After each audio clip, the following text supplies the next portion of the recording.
Bonjour à tous et bienvenue. Merci de vous être connectés à l'heure. Il est 10 heures. Je vous propose de patienter encore quelques secondes pour laisser à nos derniers inscrits le temps de nous rejoindre sur la plateforme.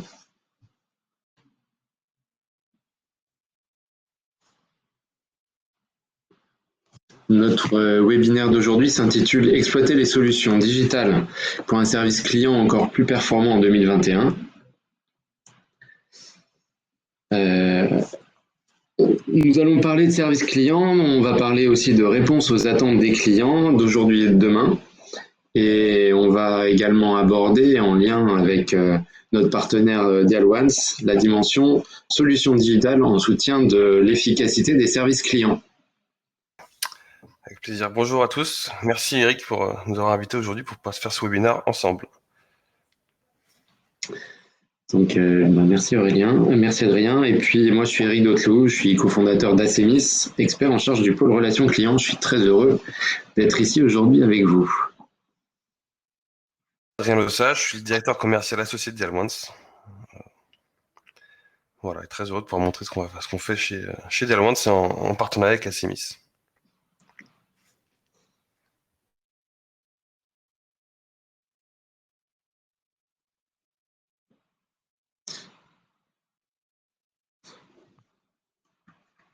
Je propose peut-être la présentation, Adrien.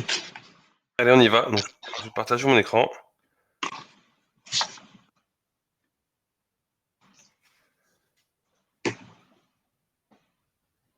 Voilà.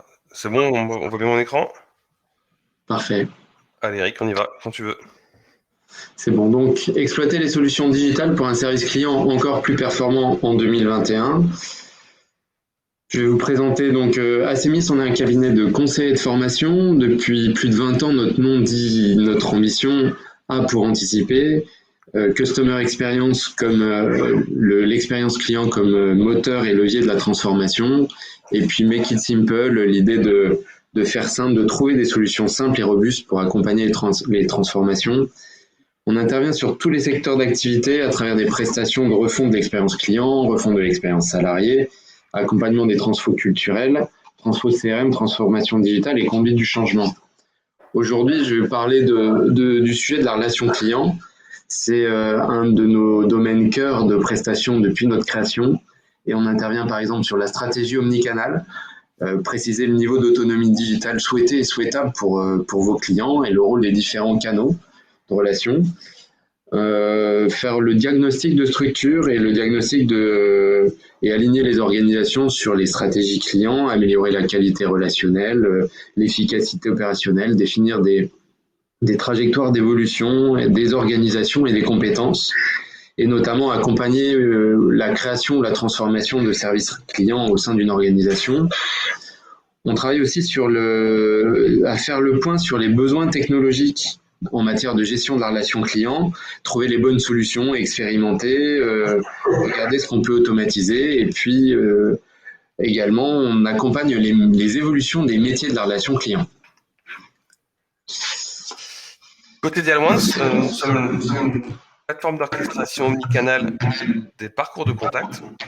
Le principe étant d'orienter un client qui souhaite contacter une entreprise vers la meilleure solution. Voilà, ils ont une centaine de références grands comptes multisecteurs que nous accompagnons depuis 6 ans sur l'atteinte de leurs enjeux. Enjeu à 3 niveaux. Un premier enjeu autour de l'expérience client et notamment de la joignabilité. Un deuxième enjeu autour de l'optimisation des coûts de traitement. Et un troisième enjeu sur le pilotage des parcours de contact et l'agilité autour de ce pilotage. Les entreprises, alors on s'est focalisé sur un avant-après par rapport avec le focus de la relation client. Les entreprises ont globalement bien géré leur relation client pendant la pandémie, et la question à laquelle on a souhaité répondre avec Adrien, c'est est-ce que tout ce qui a été fait en période de crise est maintenable dans la durée? Est-ce que c'est souhaitable? Et pour ça, on a orienté nos recherches sur 2 axes. Est-ce qu'on doit considérer que 2020-2021 a vraiment changé les fondamentaux en matière de relations clients à distance? Autrement dit, est-ce qu'il faut imaginer des changements durables et permanents ou plutôt des changements contextuels en attendant un retour à la normale? Et puis, comment la technologie comment on peut inviter cette technologie de manière utile et pertinente dans la réflexion d'optimisation de la relation client, quels efforts y consacrer, etc. Et donc, dans la deuxième partie, on verra un ensemble d'illustrations pratiques en matière de gestion des canaux d'interaction et pour avoir un premier éclairage sur ce point. Surtout, n'hésitez pas à poser vos questions dans le chat si au fil de l'eau vous avez des interrogations, des suggestions, des remarques, et on les traitera soit au fil de l'eau, soit à la fin dans la séquence de questions-réponses. Voilà, on a conçu le webinaire de manière à ce qu'il soit le plus interactif possible par rapport aux questions que vous pourriez avoir. Donc si on revient tout d'abord sur l'année écoulée, finalement une caractéristique à date sur 2021, c'est pour nos clients, on reste dans un environnement encore aussi incertain que 2020 et le besoin de savoir comment interagir avec la marque à distance s'est renforcé. Et c'était particulièrement le cas pendant la période de confinement, de couvre-feu, lorsque l'aménagement des horaires a modifié l'organisation du travail. Je peux passer, Adrien, sur... Et du coup, en réponse à cet environnement mouvant, les entreprises ont largement misé sur l'engagement et l'agilité de leurs équipes et sur la robustesse et l'adaptabilité des dispositifs d'organisation pour encaisser cet imprévu et souvent avec les moyens du bord. Et du coup, aujourd'hui, l'activité repart, malgré des équipes un peu fatiguées et parfois malgré des solutions qui ont été mises en place de manière un peu temporaire. Finalement, la crise a révélé ce besoin de continuité de la relation entre les clients et la marque, un peu dans tous les secteurs d'activité, avec les horaires modifiés, les boutiques fermées, les contraintes au quotidien sur la vente dans les espaces physiques, etc., sur l'utilisation des services. La part les canaux de relations à distance ont pris leur part, contribution à l'action commerciale, soutien à la pré-vente, soutien à l'avant-vente, etc. Et quelque part, le service client, c'est le département qui accompagne le client dans la durée, dès sa première commande, son besoin de voyage, pour reprogrammer des livraisons, pour gérer des demandes complexes, des réclamations. Bref, souvent, les situations, elles sont un peu variées. Elles sont souvent complexes, pas forcément faciles à anticiper. Et on constate probablement comme vous que le service client a un rôle d'ambassadeur des clients au sein de l'entreprise, souvent un rôle de chef d'orchestre. D'ailleurs, c'est marrant que vous ayez interprété ce mot-là. Souvent ce rôle de chef d'orchestre auprès des autres services de l'entreprise pour pour apporter la réponse au client et faire en sorte qu'on lui apporte un parcours fluide.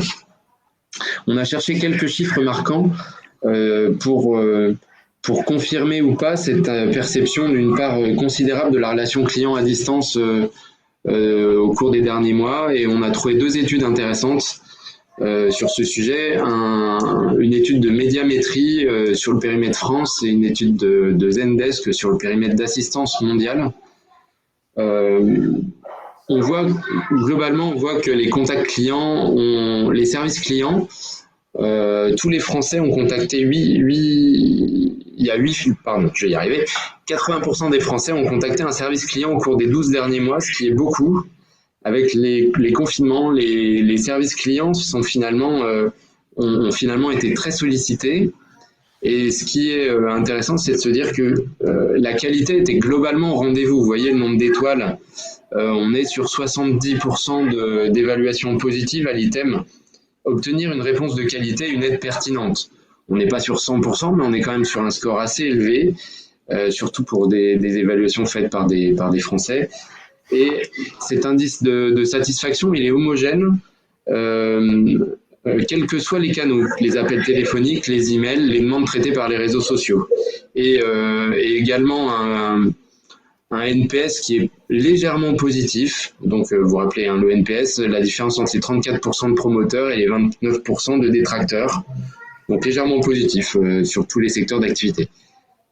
Deuxième point, effectivement, plus de contacts à traiter. On est sur l'assistance, sur les appels commerciaux, on n'a pas les chiffres aussi probants, mais en tout cas sur l'assistance, on est sur plus 30% de demandes depuis le début de la pandémie, et ça s'est pas calmé.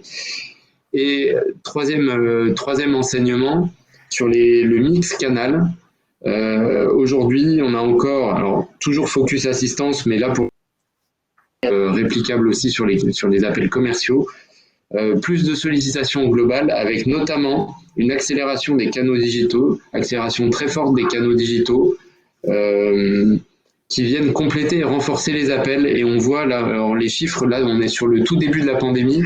Et quand on regarde les chiffres, la prolongation des chiffres dans la durée, on voit que c'est à peu près stable. Et on voit que les appels ne diminuent toujours pas. Voilà. On a un nombre d'appels téléphoniques stable dans la durée. On s'est posé la question des attentes clients, est-ce qu'elles ont changé? Alors pour ça, on utilise chez Acemis une grille de lecture avec 3 grands marqueurs qui regroupent les catégories d'attente. L'hypersimplicité, dans un monde où on peut faire beaucoup de choses à distance sans bouger de son canapé, etc. Voir ce qui peut réduire les efforts. L'utilité et le plaisir, avoir toujours plus de valeur, des choses qui vont dans le sens du petit plus. Et puis le dernier sujet qui est la connivence, parce qu'on voit qu'on a besoin de cette proximité, de cette valeur commune entre la marque et ses clients. Donc par rapport à ça, on s'est posé la question de est-ce que vous avez remarqué des changements, et donc depuis la crise, est-ce qu'il y a un certain nombre de priorités qui ont évolué? Et donc ce que vous nous avez dit quand vous écoutez vos clients, c'est tout d'abord, les clients sont prêts à certains compromis. Alors sur l'immédiateté, pourtant on sait que c'est une des priorités dans la relation client. On voit qu'il y a quand même une relative patience et que les clients peuvent comprendre que tout de suite maintenant n'est pas toujours forcément possible. Et puis sur l'accompagnement. Alors sur l'accompagnement, c'est notamment, le client peut transiger sur l'accompagnement humain dans la mesure où pour les choses les plus simples ou les plus immédiates, on peut trouver une solution digitale, un pas à pas expliqué sur le site, des tutos, des foires aux questions dynamiques, etc., qui permettent d'avoir un premier niveau d'accompagnement. En revanche, les clients restent intransigeants sur la simplicité, et même si le processus de traitement est complexe, ça doit rester en coulisses. Et pour le service client, ça se traduit par des choses le service client doit rendre le parcours du client simple, facile, rapide, même si c'est pas toujours évident en interne. Et le côté fiabilité reste critique, évidemment sur le service attendu, mais surtout sur l'absence de doute pour le client quant à l'engagement qui a été pris. Et donc si le service client s'est engagé à faire un certain nombre de choses, s'assurer que les actions proposées vont vraiment être réalisées. Et puisque ça a renforcé 2 sujets, le sujet de prévenance et de proactivité. En tant que client, je veux être informé au plus vite. Et par exemple, je suis en train de faire un achat et je veux être informé d'une rupture possible de stock, ce qui pourrait même, ce qui au mieux va provoquer un retard de livraison, mais va peut-être même du coup m'amener à revisiter mon achat et à changer de solution si je me dis que c'est pas bon. Donc ce besoin d'anticipation est vraiment important. Et puis les clients attendent aussi plus de transparence de la part des entreprises dans cette période de crise, à la fois sur des sujets un peu de communication. Donc là on est sur un volet un peu global, dans quelle mesure l'entreprise s'est occupée notamment de ses salariés pendant cette période de pandémie, mais également sur des sujets plus opérationnels comme de transparence qui doivent m'aider moi à comprendre pourquoi mon service client, par exemple dans l'énergie, a restreint son offre de service et fait que je ne peux plus joindre quelqu'un. Ça c'était vrai pendant la période critique de pandémie. Je ne pouvais plus joindre quelqu'un toutes les tous les contacts humains étaient réservés aux pannes, aux demandes d'intervention urgentes pour une fuite de gaz, par exemple, etc. Donc, comprendre ce point-là était vraiment un point important pour les clients. Et alors, on s'est posé la question d'exemples inspirants de ce qui a été fait pendant cette période de pandémie. Et alors là, les exemples sont très nombreux et vous avez tous fait plein de choses, aussi bien dans les grandes enseignes commerciales que dans les services publics. On a retenu trois exemples aujourd'hui par rapport au type d'ajustement qu'ils ont requis dans leur service client. Le premier, Fitness Park, alors qui se présente comme numéro 1 du fitness en France et avec 500 000 adhérents. Le choix qui a été fait, c'est de se distinguer de la concurrence par un service client plus proactif. Et donc, ils ont travaillé là-dessus pour poursuivre l'accompagnement des adhérents pendant la fermeture des salles, leur proposer des solutions pour gérer leurs abonnements, leur proposer des solutions alternatives de training en ligne, etc. Leur objectif, c'était limiter le taux de désabonnement par cette proactivité renforcée. Deuxième exemple, un peu différent, c'est sur Monabank, donc, qui, eux, ont fait le choix d'être le plus accessible possible, et donc ils ont renforcé l'accessibilité des services clients sur tous les canaux et travaillé sur la fiabilité de la prise en charge des demandes clients. Et avec des efforts considérables pour réduire les temps de traitement, les délais de réponse, etc. sur tous les canaux. Voilà, donc ça, c'est un choix un petit peu innovant qui a été fait. Et le troisième exemple, c'est sur la Maïf. On connaît la proximité de la Maïf par rapport à ses sociétaires, à ses clients. Donc, le choix a été fait de renforcer l'écoute et l'accompagnement des sociétaires. Et par rapport à ça, il y a eu beaucoup de choses qui ont été faites sur les équipes de service client pour les aider dans la gestion des émotions, la posture, l'intelligence émotionnelle, l'accompagnement des solutions digitales aussi, parce que la Maïf, comme beaucoup de sociétés, a renforcé le déploiement des solutions de self-care. Et donc, ça a renforcé les besoins d'accompagnement des clients, de leurs sociétaires, donc sur la bonne utilisation de ces solutions digitales. Donc, globalement, comme beaucoup d'organisations, ces trois exemples montrent qu'il y a eu un travail qui a été fait pour encore plus de confiance dans la relation entre les marques et leurs clients. Et puis, sous l'angle du digital depuis la crise, les clients sont beaucoup plus autonomes dans leurs solutions, dans l'utilisation des sites, des apps, des outils d'aide de type foire aux questions dynamiques ou chat, etc. Les entreprises, comme je disais, ont provoqué ce mouvement. Beaucoup d'entre vous ont fait le choix d'accélérer les calendriers de projets digitaux. Et par exemple, notre client établissement français du sang a décidé d'accélérer le déploiement du rendez-vous en ligne. Si tu peux cliquer, Adrien, pour montrer l'exemple. Et ce rendez-vous en ligne, c'est un projet important. Il a été étendu, là on est sur des choix plus organisationnels, et il est étendu sur toutes les collectes mobiles, de manière à tenir compte des contraintes qu'on a sur les collectes de sang, pour sécuriser les dons dans une période difficile. D'ailleurs, j'ai vu qu'il y a des gens de l'EFS aujourd'hui, et à ce titre, on vous rappelle un sujet. Cet été, l'EFS a besoin de nos dons de sang, donc donnez, et que ça soit en maison, du don, près de chez vous, en vacances, en tout cas, faites-le si vous pouvez, et puis parlez-en, en tout cas, c'est important. Vous avez sûrement vu, comme nous, toutes les pubs, toutes les prises de communication, c'est une période particulière. Voilà. C'était le moment promo.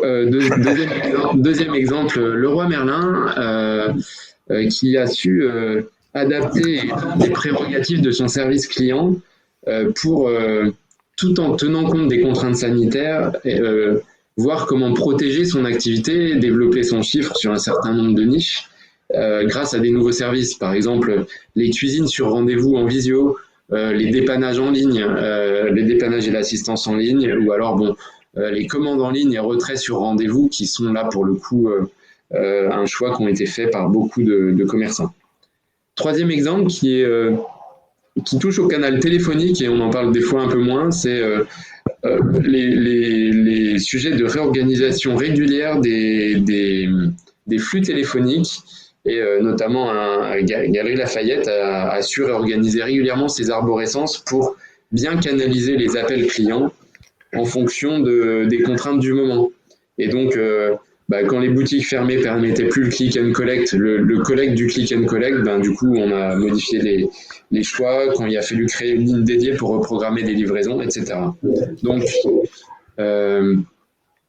Donc, voilà, ça a posé la question de la flexibilité et de l'ajustement des procédures des équipes des services clients pour une réponse de qualité à chaque instant. Voilà, donc c'était un peu le temps de bilan sur l'année. On peut relever un peu le paradoxe des clients plus connectés, plus digitaux que jamais, mais un besoin d'interaction humaine au quotidien qui reste critique sur les moments où le client en a besoin, et donc un besoin de prioriser, de dégager du temps pour les interactions les plus utiles et ou les plus à valeur ajoutée. Donc, on va regarder ce deuxième temps de notre exposé, dans quelle mesure la technologie peut nous apporter des solutions simples qui donnent de l'air à nos services clients. Il y a plein d'optimisations technologiques qui sont envisageables en fonction des contraintes et des points de départ de chacun. Mais je vais passer la parole à Adrien, qui va illustrer comment cette réflexion sur l'orientation des clients vers les bons canaux permet d'apporter un service de meilleure qualité tout en optimisant l'efficacité. Ouais. Adrien, c'est à toi. Merci Eric, justement. Justement, nous, ce qu'on a vu, c'est que lors de la première vague de confinement, on a été très sollicité par des organisations majeures, telles que Massif, Matmut, La Poste ou d'autres encore, le ministère de la Santé, qui avaient besoin de beaucoup d'agilité, de réactivité pour gérer des pics de contact entrants importants lorsqu'il n'y avait pas forcément les ressources pour traiter, parce que les ressources devaient rester confinées à la maison. Donc, on a accompagné les entreprises sur vraiment la mise en place de quick win pour les dépanner en quelques jours parfois. Ça, c'était pour parer à l'urgence. Et maintenant, voilà, que l'urgence est passée, etc., donc on serait plus sur des vraies stratégies omnicanales à travers notre plateforme. Diamond, c'est quoi? C'est une plateforme d'orchestration omnicanale des parcours de contact. Ça sert à quoi? Ça sert à orienter un client qui contacte une entreprise vers la meilleure solution selon ses préférences et selon la capacité de traitement de l'entreprise. Vers la meilleure solution via le bon canal de contact. Donc l'idée, c'est qu'il vient du canal de son choix. Il peut venir d'un appel téléphonique, il peut venir du digital. Partout, les moyens de contact sont diffusés, donc les pages de contact, le site web, de l'appli, même des PDF ou des signatures email communiquées. Et on l'amène sur une plateforme unique qui est visuelle, où là, on capte son intention de contact, on la couple à un moteur de règles pour router selon la capacité de traitement de l'entreprise, et ainsi on l'oriente sur les solutions d'entreprise. Soit des solutions, on va dire, avec des résolutions humaines, donc le callback, le chat, le formulaire de contact et autres, toutes les solutions d'entreprise existantes, soit des solutions autonomes, toutes les solutions de type self-care, FAQ ou autre. Donc Diamond, c'est vraiment entre le point de départ, le canal de départ et la solution, on est là pour orienter, donc on pourrait dire qu'on est un GPS de la relation client. Donc, ce qu'on voit beaucoup avec l'entreprise, c'est qu'il y a deux enjeux. Il y a un enjeu, on veut améliorer l'expérience client, ça c'est un enjeu qu'on a tous. Et puis, il faut essayer de diminuer les coûts, trouver le meilleur mix entre les deux. Donc, c'est bien ça l'objectif de Dialwans, c'est aider l'entreprise à trouver le mix entre l'expérience client et les coûts.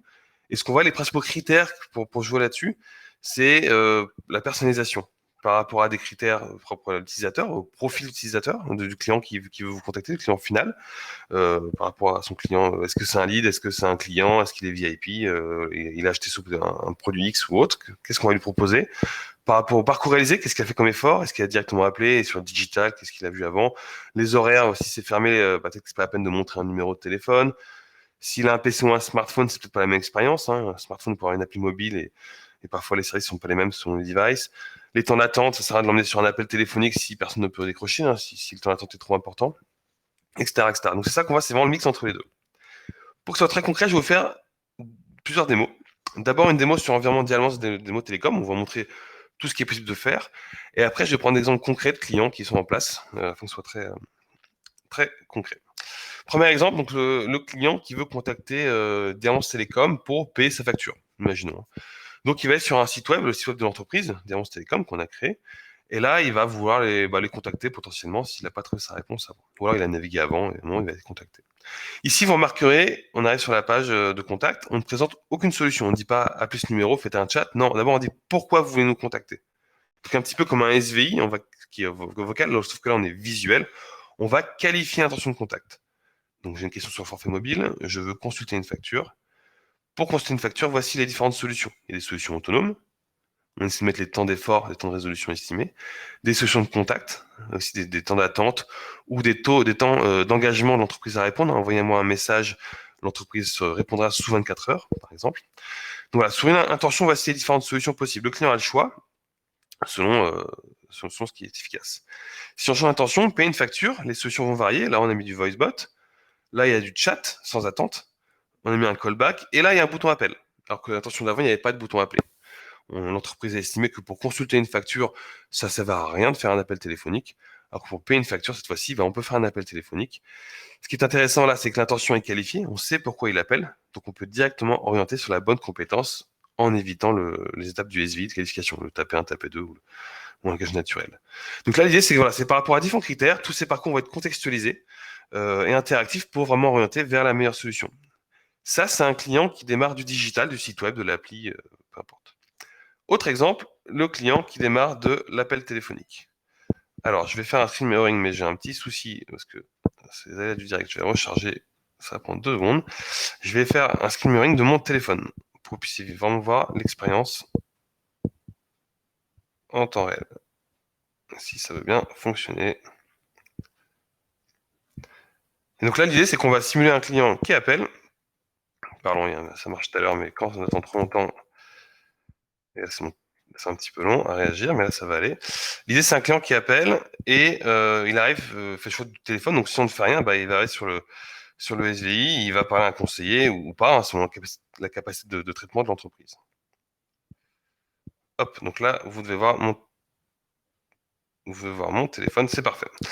Donc on va simuler un client qui appelle Demo Télécom pour payer sa facture. Donc le même parcours qu'on a fait en digital, mais là il démarre sur le vocal.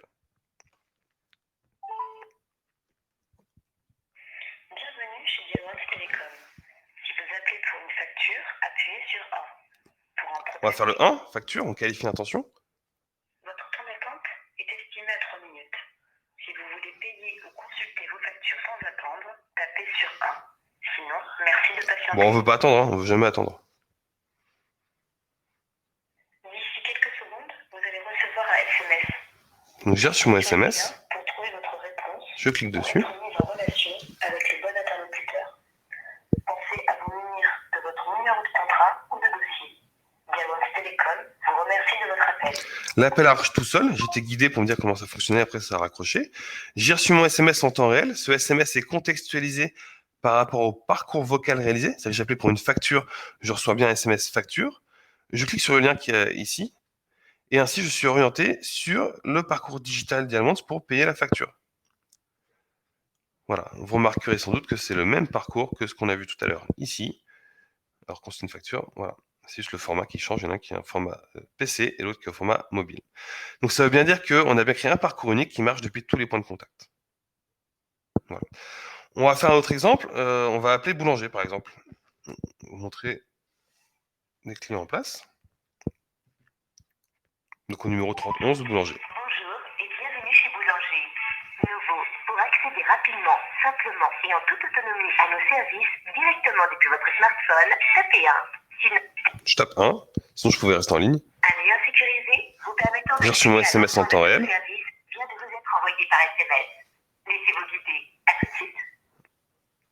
Voilà, je clique sur le lien, l'appel raccroché, je clique sur le lien, et j'arrive sur le parcours boulanger, où là on me demande de qualifier mon intention. Pourquoi je contacte boulanger? Alors je veux faire un achat, imaginons. Je renseigne donc une commande. Et donc là, je peux directement être orienté sur le site e-commerce de boulanger pour acheter en ligne. Je peux faire un chat avec un conseiller. Je peux prendre un rendez-vous avec un vendeur pour avoir un contact plus tard. Il y a toujours aussi un accès souhaitement attendant. Donc voilà.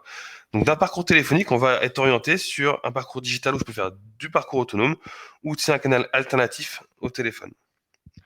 Autre exemple, on va prendre notre secteur. On va prendre le Crédit Agricole, par exemple. Crédit Agricole Normandie-Seine.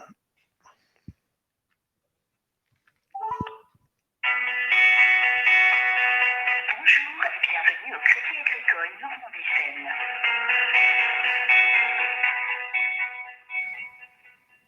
Pour réaliser vos opérations en toute autonomie, en vous laissant guider depuis votre smartphone, tapez 1.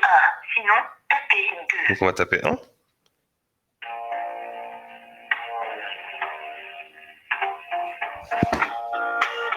Je crois qu'il n'a pas pris en compte mon choix. D'ici quelques secondes, vous allez recevoir un SMS. Cliquez sur le lien proposé et laissez-vous guider. Le Crédit Agricole Normandie-Seine vous remercie de votre appel. À tout de suite. Voilà. Donc l'appel est raccroché. J'ai reçu mon SMS. Voilà, Normandie-Seine. Cliquez ici. Et là, j'arrive sur un parcours donc, du Crédit Agricole Normandie-Seine. Toujours le même principe. On va qualifier intention. Donc, on va dire que j'ai appelé pour mes comptes et mes cartes, par exemple, mes opérations courantes. Je peux qualifier assez finement les intentions, plus finement qu'un SV vocal, parce qu'on est sur une interface digitale, ça va beaucoup plus vite et l'expérience client est plus fluide. Et donc là, pour mes soldes d'opération, je peux faire soit espace client Crédit Agricole, soit l'application de ma banque Crédit Agricole, ou appeler le fil vert, par exemple, si je fais obtenir mon RIB. Voilà, donc on me route directement sur les bonnes solutions de l'entreprise. Donc on ne crée pas une nouvelle solution, vraiment on fait le lien entre le point local d'entrée et la solution. Dernier exemple que je vais vous montrer, un peu différent, c'est un parcours digital, Darty. Voilà, Darty, on veut contacter Darty, on dit bon, comment je fais pour les contacter? Je vais sur la page de contact, le bouton Contactez-nous, et là on arrive sur la solution Dial-Once, où pareil, on va qualifier l'intention, je veux gérer une commande, je veux, hop, suivre une livraison, on qualifie assez finement, et donc là, je vais aller des parcours autonomes de FAQ, je peux chatter avec un conseiller, je peux aller sur Messenger aussi, on en parlait tout à l'heure, ça exposait pas mal, Darty est clairement un acteur actif sur ce sujet, ou je peux appeler un conseiller directement être mis en relation via sur la bonne compétence sans passer par la qualification du SVI. Voilà un petit peu le principe de la solution. Concrètement, qu'est-ce que ça donne en termes de KPI? On voit qu'il y a 3 typologies d'appels. Il y a les appels à forte valeur ajoutée, où là, on va vouloir traiter en priorité les appels téléphoniques. Donc l'appel d'urgence, les appels business sur des leads. Voilà. Il y a aussi les appels, des gens qui appellent sur le SVI, qui raccrochent avant de parler à un conseiller. L'appel est perdu, il est abandonné. Sur ces appels-là, on voit qu'on peut amener jusqu'à plus 5% de l'ensemble des leads identifiés depuis le digital. Voilà.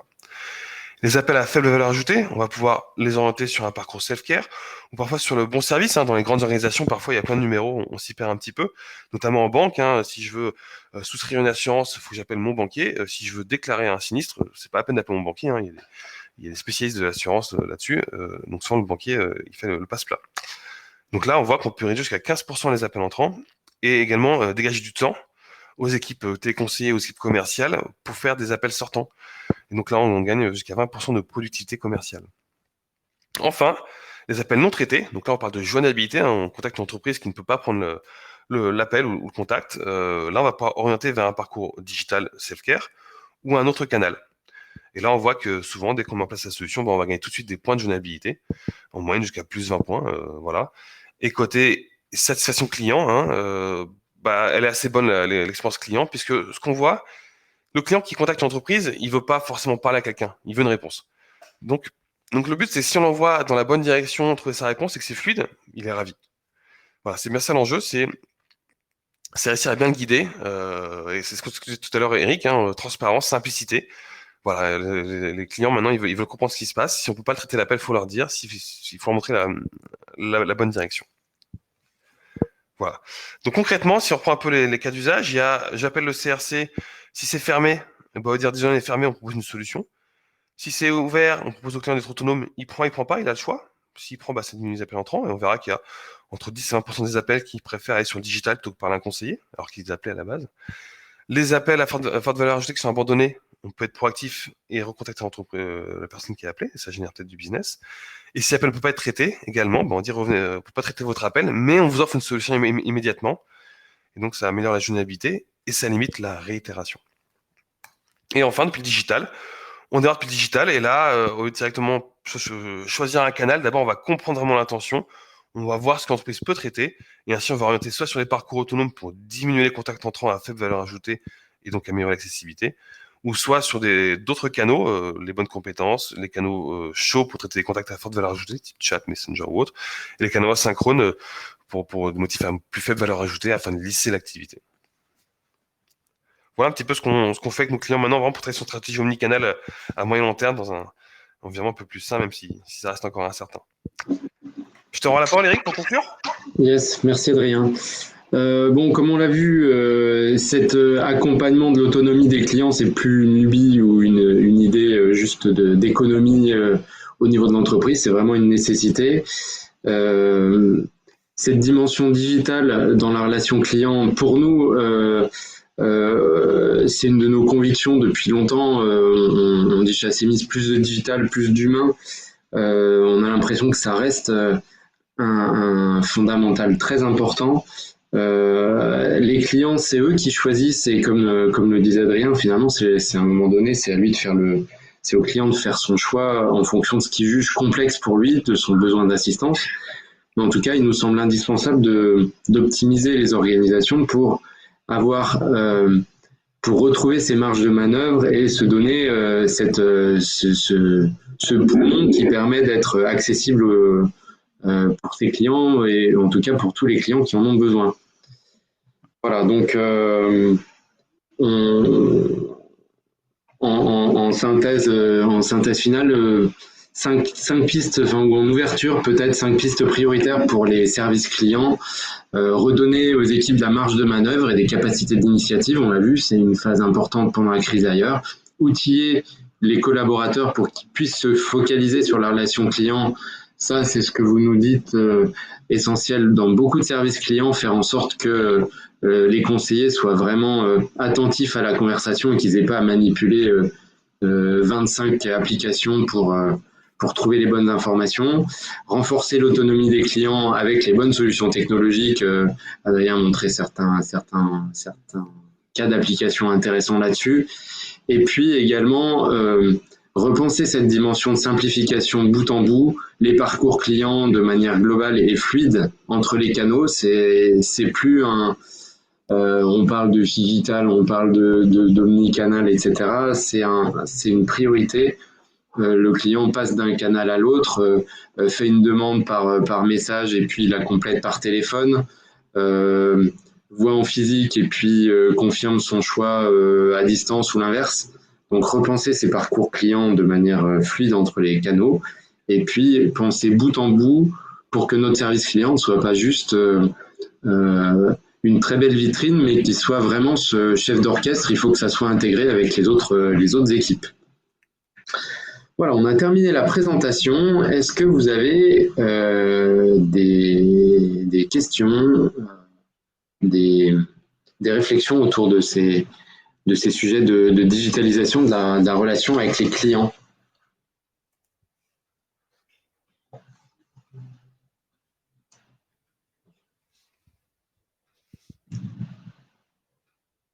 Vous avez peut-être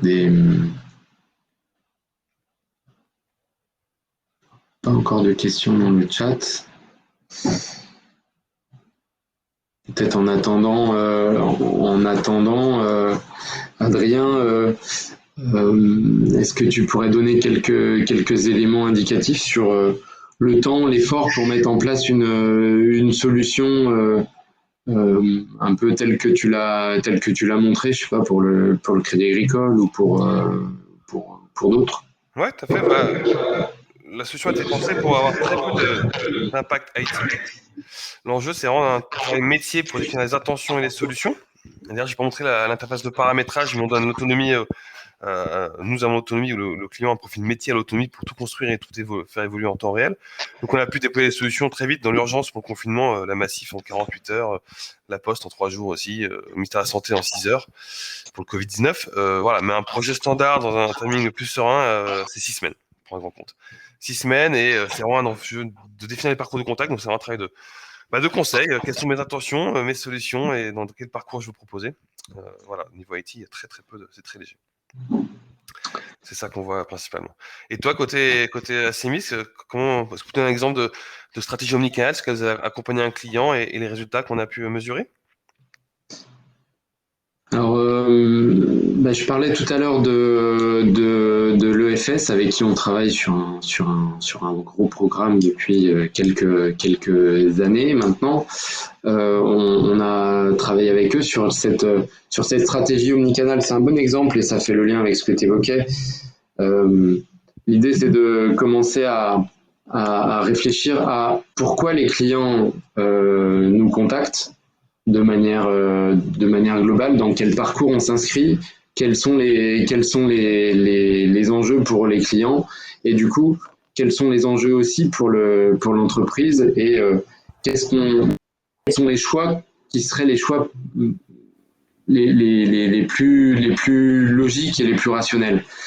Le but n'est pas d'interdire au client de faire certaines choses, mais le but c'est de l'accompagner de la manière la plus efficace vers le canal qui est le plus utile pour lui et sur lequel il aura le plus de réponses de manière simple et de manière efficace aussi pour l'entreprise.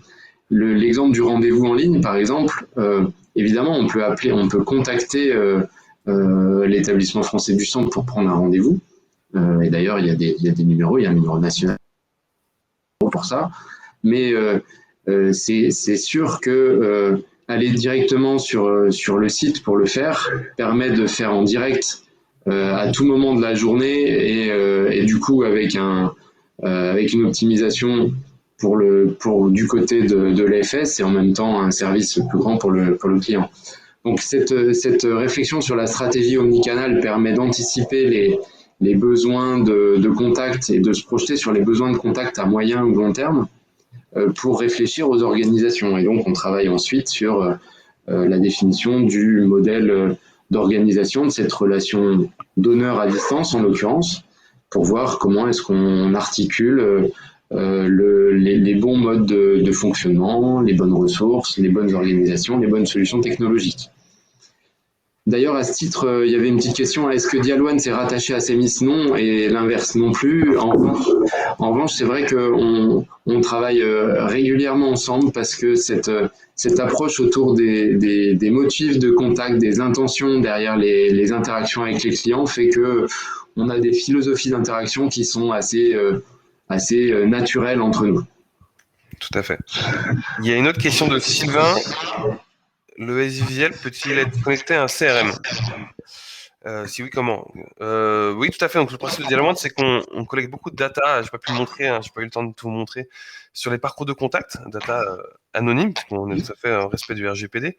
Donc, ces data peuvent tout à fait compléter l'information qu'on a sur les parcours de contact et sur les clients. Donc, il y a deux cas d'usage. C'est soit on va injecter la data qu'on a dans le CRM pour enrichir les parcours d'usage et autres, ou inversement, ce CRM va nous alimenter pour personnaliser les parcours. Donc, moi, je prends un parcours différent d'Eric, par exemple, parce que j'ai peut-être un profil client différent d'Eric. Donc, dans les deux sens, ça fonctionne. Et selon l'intégration, il faut voir, évidemment, c'est par API, l'intégration qui est privilégiée. C'est ce qu'il faut pour du temps réel.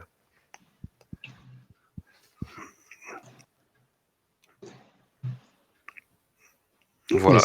Est-ce que vous avez d'autres questions, peut-être, d'autres points que vous voudriez creuser?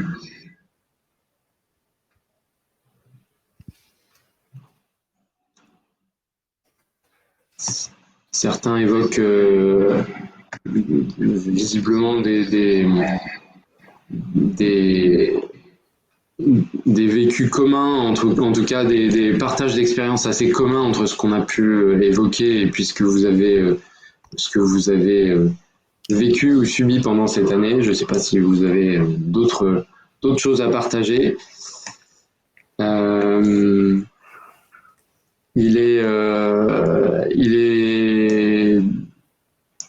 S'il n'y a plus de questions, il est 10h45. On peut s'arrêter là.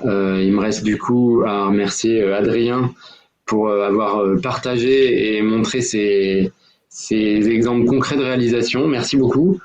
Et puis, merci à vous tous pour votre écoute attentive et puis votre participation. Et puis, vous pouvez retrouver sur notre canal Webikeo un ensemble de replays sur d'autres thématiques assez mises autour de l'expérience client, de l'expérience salariée, de la transformation digitale, du CRM, etc. Donc, n'hésitez pas, tout est accessible et en ligne.